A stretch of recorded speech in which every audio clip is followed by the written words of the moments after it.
भगवते वासुदेवाय। रे मन मूरख कब तक जग में जीवन व्यर्थ बिताएगा। रे मन मूरख कब तक जग में जीवन व्यर्थ बिताएगा। राम नाम नहीं गाएगा तो अंत समय पछताएगा। जिस जग में तू आया है यह एक मुसाफिर खाना है। जिस जग में तू आया है यह एक मुसाफिर खाना है। सिर्फ रात भर रुक कर उसमें सुबह सफ़र पर जाना है। जिसने लूटने को कामादिक चारों ने प्रण ठाना है। माल लुटा बैठा तो घर जाकर क्या मुँह दिखलाएगा। राम नाम नहीं गाएगा तो अंत समय पछताएगा। रे मन मूरख कब तक जग में जीवन व्यर्थ बिताएगा। राम नाम नहीं गाएगा तो अंत समय पछताएगा। झूठी दुनियादारी से क्या आशा मोक्ष फल की है। अब भी कर जो करना हो क्यों देर आज या कल की है।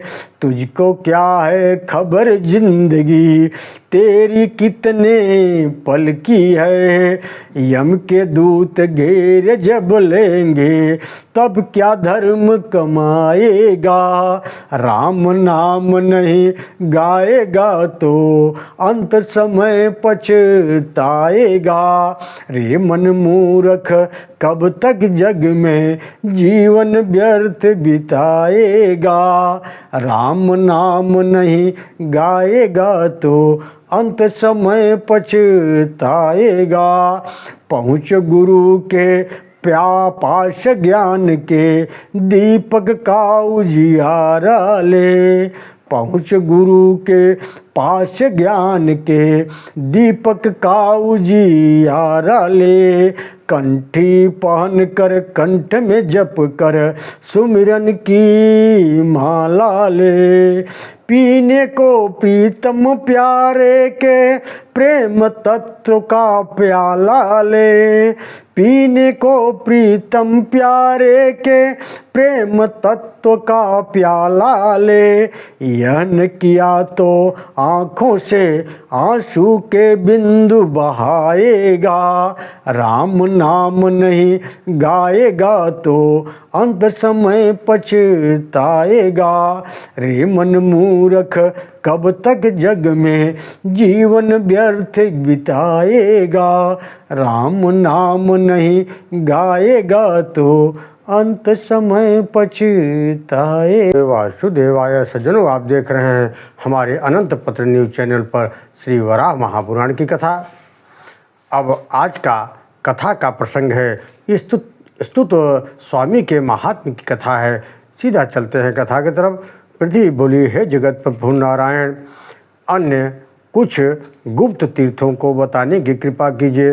भगवान वराह कहते हैं, महाभागे, अब मैं तुम्हें एक गुप्त क्षेत्र बताता हूँ जिसका नाम स्तुत स्वामी है। द्वापर युग आने पर वहाँ मैं निवास करूँगा। उस समय श्री वसुदेव जी मेरे पिता होंगे और देवकी माता और कृष्ण मेरा नाम होगा। उस समय मैं असुरों का संहार करूँगा। उस समय मेरे 5 शांडिल्य, जाजली, कपिल, उपसायक और भृगु नामक धर्मनिष्ठ शिष्य होंगे।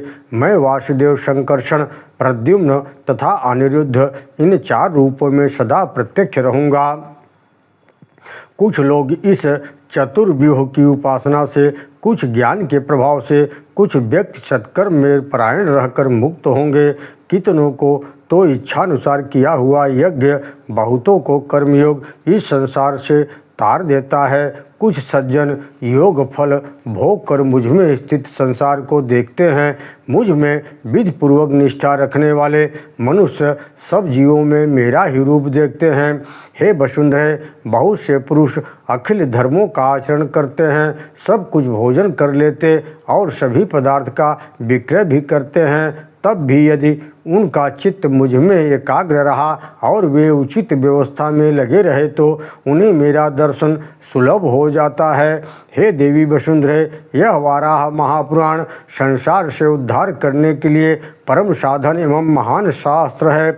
मेरे भक्तों की व्यवस्था ठीक रूप से चल सके इसलिए मैंने इस परम प्रिय प्रयोग का वर्णन किया है। शांडिल्य प्रभृति मेरे वे शिष्य इच्छानुसार इन साधनों का प्रचार प्रवचन करेंगे। मेरे इस स्तुत स्वामी क्षेत्र से लगभग 5 कोस की दूरी पर पश्चिम दिशा में एक कुंड है। उसका जल मुझे बहुत प्रिय लगता है। उस अगाध सरोवर का पानी स्वर्ण अथवा मरकत मणि के समान चमकता है। मेरे इस सरोवर में 5 दिनों तक स्नान करने से मनुष्य सभी पाप धुल जाते हैं। उसके समीप ही धूत ताप नामक तीर्थ है जो मणिपुर गिरि के ऊपर है। यहाँ निवास करने वाले प्राणी तब तक जलधारा नहीं गिरती जब तक उसके सभी पाप समाप्त न हो जाएं। यह बड़े आश्चर्य की बात है। हे पृथ्वी, संपूर्ण पापों के नष्ट हो जाने पर ही प्राणी जलधारा वहाँ गिरती है। ऐसे ही वहाँ एक पीपल का वृक्ष भी है। पृथ्वी बोली, हे भगवान, आप ही स्तुत स्वामी हैं। मैंने ऐसी बात सुनी है। अब इस स्तुत स्वामी नाम से आपका आविर्भाव क्या है, इसे बताने की कृपा करें। भगवान वराह कहते हैं, वसुंधरे, जब मैं मणिपुर नामक स्थान पर था उस समय मंत्रों के प्रवचन करने वाले ब्रह्मा और आदि बहुत से देवता लोग मेरी स्तुति करने लगे। परम सौभाग्यवती देवी पृथ्वी, इसी कारण नारद, असित, देवल तथा पर्वत नाम वाले मुनिगणों ने भक्त से संपन्न होकर उस समय उस मणिपुर पर्वत पर मेरा नाम स्तुत स्वामी रखा। तब से मेरे सत्कर्म से संबंधित मेरा यह स्तुत स्वामी नाम विख्यात हो गया। हे भद्रे पृथ्वी, मैंने तुमसे अखिल धर्मों का आश्रय देने वाला यह स्तुत स्वामी का महत्व बताया।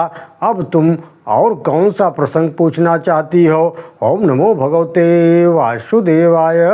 भगवते वासुदेवाय। सज्जनों, अब इस अध्याय में द्वारिका के महात्म का वर्णन है। सीधा चलते हैं द्वारिका के महात्म के वर्णन की कथा में।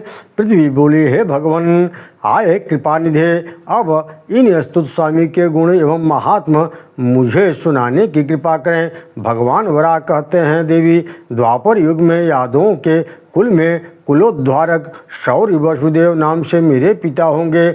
उस समय विश्वकर्मा द्वारा निर्मित दिव्यपुरी द्वारिका में 500 वर्षों तक निवास करूंगा। उन्हीं दिनों दुर्वासा नाम से एक ऋषि होंगे जो मेरे कुल को शाप दे देंगे। उन ऋषि के शाप से संतप्त होने के कारण वृष, अंधक और भोज कुल के सभी व्यक्तियों का संहार हो जाएगा। उसी समय जाम्बवती नाम की वाली मेरी एक प्रिय पत्नी होगी। वह मेरी शादिका बनेगी। उससे एक महान भाग्यशाली पुत्र का जन्म होगा। रूप एवं यौवन का गर्व करने वाला मेरा वह परम सुंदर पुत्र शाम्ब नाम से विख्यात होगा जो मुझे प्रिय होगा। अब मैं वैष्णव पुरुषों के सुख प्रदान करने वाले द्वारिका के स्थानों का वर्णन करता हूँ, उसे सुनो। पंचसर नाम से विख्यात मेरा एक गुह्य क्षेत्र है। समुद्र के तट से कुछ दूर जाकर मेरे कर्म में भक्ति संलग्न मानव को सुखी बनाने वाले उस क्षेत्र में 6 दिनों तक निवास कर स्नान करना चाहिए। इसके फलस्वरूप स्नान करने वाला मनुष्य अप्सराओं से स्वर्गलोक में आनंद का उपभोग करता है। उस पंचसर धाम में प्राण त्याग करने वाला मनुष्य वैकुंठ में प्रतिष्ठा पाता है। वहीं समुद्र में मकर की की आकृति वाला एक स्थान है जहाँ अनेक मगरमच्छ इधर उधर घूमते हुए दिखलाई पड़ते हैं। जल में स्नान करने वाले व्यक्ति के प्रति वे कुछ भी अपराध नहीं करते। मानो उस विमल जल में जब पिंडों को फेंकते हैं तो वे उन्हें दूर रहने पर भी वे झटपट ले लेते हैं, परंतु बिना दिए वे उन्हें नहीं लेते। इसी प्रकार यदि कोई पापी मनुष्य जल में पिंड देता है तो उसे वे नहीं लेते, किंतु धर्मात्मा पुरुषों के फेंके हुए पिंडों को वे ग्रहण कर लेते हैं। हे वसुंधरे, मेरे इस द्वारका क्षेत्र में पंचपिंड नाम से एक प्रसिद्ध गुह स्थान है। अगाध जल है, उसे पार करना कठिन है। वह एक कोष के विस्तार में फैला है। मनुष्य 5 रात वहाँ रहकर मेरा अभिषेक करे, वह इंद्र लोक में निसंदेह आनंद भोगता है। यदि वहाँ उसके प्राण शरीर से निकल गए तो वो मेरे धाम में पहुँच जाता है। उसी द्वारका क्षेत्र में हंसकुंड नाम से विख्यात एक तीर्थ है, जहाँ मणिपुर पर्वत से होकर एक जल की धारा गिरती है। उस तीर्थ में 6 दिनों तक रहकर स्नान करने की बड़ी महिमा है। इससे स्नान करने वाला व्यक्ति आसक्त रहित होकर वरुण लोक में आनंद प्राप्त करता है। यदि उस हंस तीर्थ में वह पंच भौतिक शरीर का त्याग करता है तो मेरे विष्णु लोक में पहुंचकर प्रतिष्ठा पाता है। ओम नमो भगवते वासुदेवाय। उसी प्रसिद्ध द्वारका क्षेत्र में कदम्ब नाम से प्रसिद्ध एक स्थान है। वह जहाँ विष्णु कुल के शुद्ध व्यक्ति मेरे ध्यान धाम सिधारे थे। मनुष्य को चाहिए कि 4 रात तक वहाँ निवास करके मेरा अभिषेक करे। ऐसा करके पुण्यात्मा पुरुष निसंदेह ऋषियों के लोक को प्राप्त कर लेता है। हे वसुंधरे, मेरे उसी द्वारका क्षेत्र में चक्र तीर्थ नाम से प्रसिद्ध एक स्थान है। वहाँ मणिपुर पर्वत से होती हुई 5 धाराएं गिरती हैं। 5 दिनों तक वहाँ अभिषेक करने वाला मनुष्य 10,000 वर्षों तक स्वर्ग में सुख भोगता है। और उसी द्वारका क्षेत्र में एक रैवत नामक तीर्थ है, जहाँ मैं लीला करता हूँ। वह स्थान समस्त लोकों में प्रसिद्ध है। मनुष्य को 6 दिनों तक वहाँ रहकर अभिषेक करना चाहिए, तो वह कृतकृत होकर निश्चय ही चंद्रमा के लोक में चला जाता है। प्राणों के त्याग करता है तो उस लोक में मेरे धाम को निवास को चला जाता है। वहाँ की एक अलौकिक बात बतलाता हूँ, उसे सुनो। धर्म के अभिलाषी प्रायः सभी पुरुष दृश्य देख सकते हैं, इसमें कोई संदेह नहीं। वहाँ संपूर्ण वृक्षों के बहुत से पत्ते गिरते हैं, किंतु एक भी पत्ता किसी को दिखाई नहीं देता। तब पत्ते विमल जल में जले जाते हैं। विशाल वृक्ष मेरे पूर्व भाग में है, इसके अतिरिक्त कुछ वृक्ष मेरे पार्श्व भाग में हैं। देवता लोग वृक्षों का दर्शन करने में असमर्थ हैं। 5 कोष का विस्तार वाला वह स्थान महान वृक्ष यह अत्यंत शोभनीय है। सुंदर गंध वाले पद्म उत्पल उसे चारों ओर से घेरे रहते हैं। बहुत सी मछलियाँ जलों से पूर्ण तालाब भी सभी भागों में है। मनुष्य को 8 दिनों तक वहाँ रहकर अभिषेक करना चाहिए। स्नान करने वाला अप्सराओं से युक्त दिव्य नंदन वन में विहार करता है। हे वसुंधरे, मेरे इस द्वारका क्षेत्र में विश्व संक्रम नामक एक स्थान है, जहाँ जरा नामक व्याध ने मुझे अपने बाण से मारा था। मैंने वहाँ पुनः अपनी मूर्ति की स्थापना कर दी। वहाँ एक कुंड भी है। वह स्थान मणिपुर पर्वत पर है, ऐसा सुना जाता है। वहाँ जल की एक धारा गिरती है।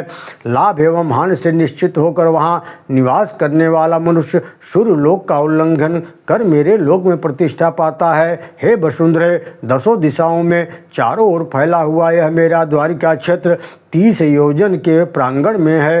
हे वहाँ जो पुण्यात्मा मनुष्य मेरा भक्त पूर्वक दर्शन करेंगे, उन्हें बहुत शीघ्र ही परम गति प्राप्त हो जाएगी। यह प्रसंग आख्यान में महान आख्यान और शांतियों में परम शांति, धर्मों में परम धर्म, द्वितीयों में परम द्वितीय, लाभों में परम लाभ, क्रियाओं में परम क्रिया, श्रुतियों में परम श्रुति, तपस्याओं में परम तपस्या है। हे भद्रे, जो मानव प्रातः काल उठकर इसका अध्ययन करता है, वह अपने कुल की 21 पीढ़ियों को तार देता है। ओम नमो भगवते वासुदेवाय।